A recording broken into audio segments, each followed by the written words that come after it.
आज इस वीडियो में हम डिस्कस करेंगे banking of roads and railway tracks. जैसे कि हमने प्रीवियसली डिस्कस किया था कि यदि एक साइकिलिस्ट रोड पे टर्न लेता है तो जो फ्रिक्शनल फोर्स है वो सेंट्रिपिटल फोर्स से आती है और उसे बेंड करना पड़ता है साइकिलिस्ट को टर्न लेते समय so that he doesn't fall. तो एंगल थीटा से जब बेंड होता है तब उस केस में v square upon r g is equals to tan theta. ये हमारा रिजल्ट आया था कि उसको एंगल ऑफ बेंडिंग थीटा रखना पड़ेगा such that tan of that angle is equals to v square upon r g. दूसरा हमने देखा था कि वेलोसिटी ज़्यादा है तो एंगल ज़्यादा लेना पड़ेगा, या तो आप वेलोसिटी कम, ये वेलोसिटी हाई मेंटेन करके रखनी है तो रेडियस बड़ा लेना पड़ेगा या बेंडिंग ज़्यादा करनी पड़ेगी। ठीक है, अब ये तो केस हुआ साइकिलिस्ट। अब ट्रेन और बाकी बड़ी गाड़ियों के केस में, कार्स के केस में हम एक्सपेक्ट ही नहीं कर सकते कि वो बेंड हो while taking a circular turn. So हमने क्या किया इस चीज़ को कि वो स्लिप ना करे, फॉल ना करे और उसको रिक्वायर्ड फ्रिक्शन मिल सके सेंट्रिपिटल फोर्स के हिसाब से, तो आइडिया निकाला गया कि हम रोड्स को ही टिल्ट कर देते हैं।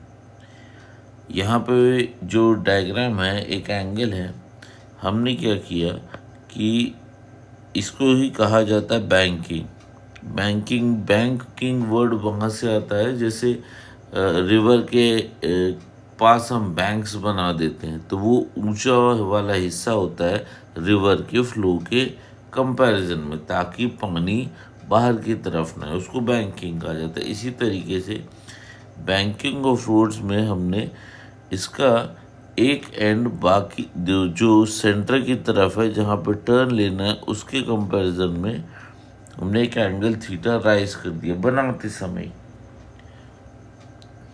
तो हमने रोड को inward slope, slight slope, theta inwards, ये टुवर्ड्स द सेंटर है।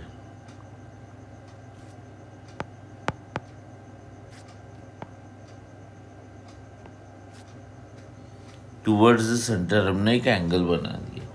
अब जब गाड़ियाँ आएंगी तो वो अपने आप टिल्ट हो जाएंगी। वो this will make the car lean inwards by an angle theta.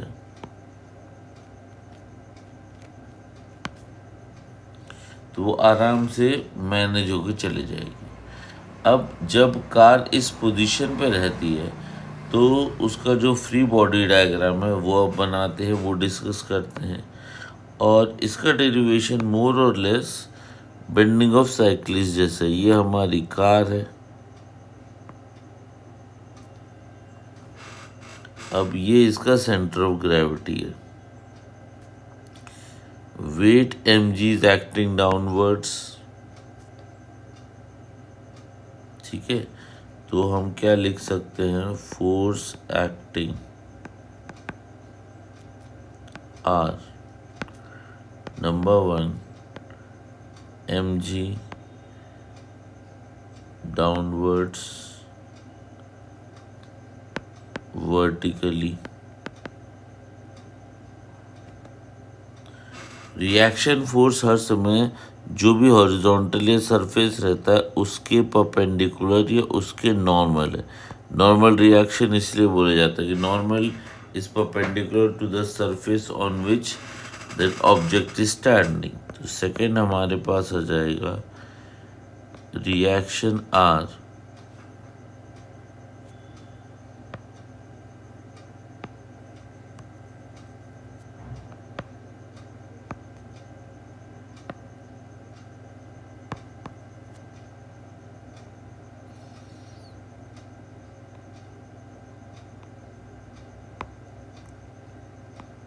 normal to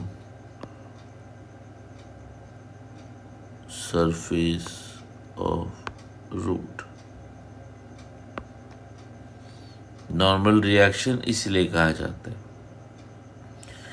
अब इसके अलावा हमारा तीसरा फोर्स जो एक्ट करेगा वो है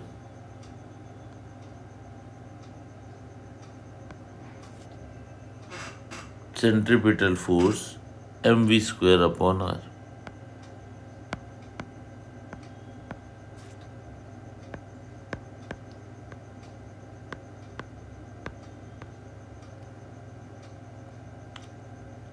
सेंट्रीपिटल फोर्स mv²/r और ये टुवर्ड्स द सेंटर एक्ट करेगा। ये हमारा सेंटर ऑफ ग्रेविटी, इसको मैंने थोड़ा सा गड़बड़ बना दिया है।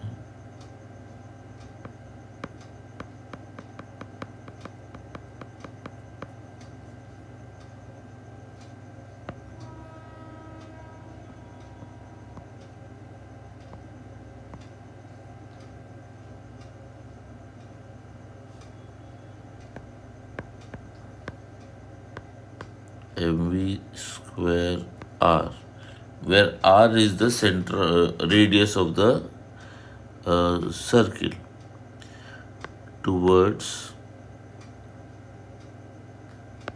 center। ये सेंट्रीपिटल फोर्स है हमारा।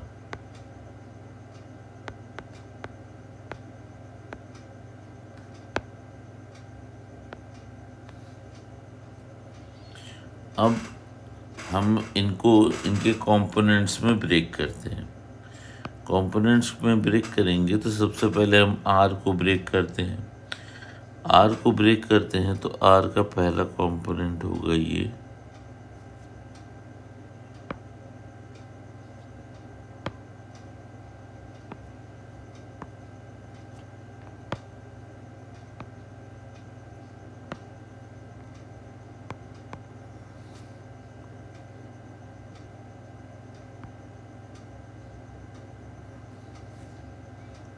और ये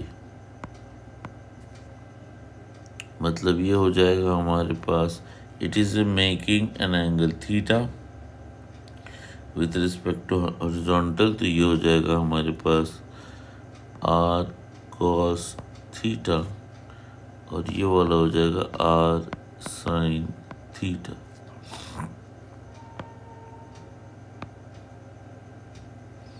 ये हमारा normal reaction R cos theta R sine theta. और एक चीज़ और रह गई हमारी यहाँ पे mv²/r।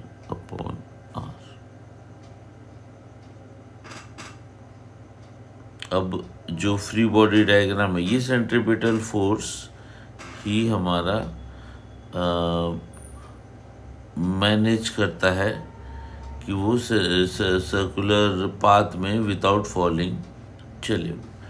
From the free body diagram we can conclude that R sine theta ही उसका सेंट्रीपिटल फोर्स प्रोवाइड कर रहा है रिएक्शन वाला। So R sine theta is equals to mv²/r and r cos theta is equals to mg। जैसे cyclist वाले case में किया था, इक्वेशन 1 और 2 को डिवाइड कर देंगे, इस बात का ध्यान में रखते हुए 1 डिवाइडेड बाई 2,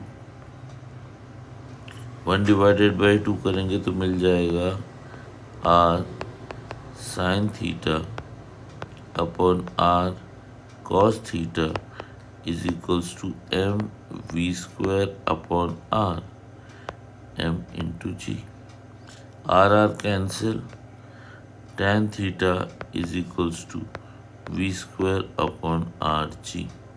तो जो हमने बेंडिंग ऑफ साइक्लिस्ट में अचीव किया था रिजल्ट, वही रिजल्ट यहाँ पे दोबारा मिल जाता है tan theta is equals to v square upon r g. फिर वही कंसेप्ट है, यदि आप तेजी से ज़्यादा स्पीड से टर्न लेना चाहते हो, या तो आपको एंगल बढ़ाना पड़ेगा, ठीक है, एंगल बढ़ाओगे तब आप ज़्यादा स्पीड से टर्न कर सकते हो, अदरवाइज आप वेलोसिटी कम करोगे तो कम एंगल से भी टर्न कर सकते हो, ठीक है। Thank you.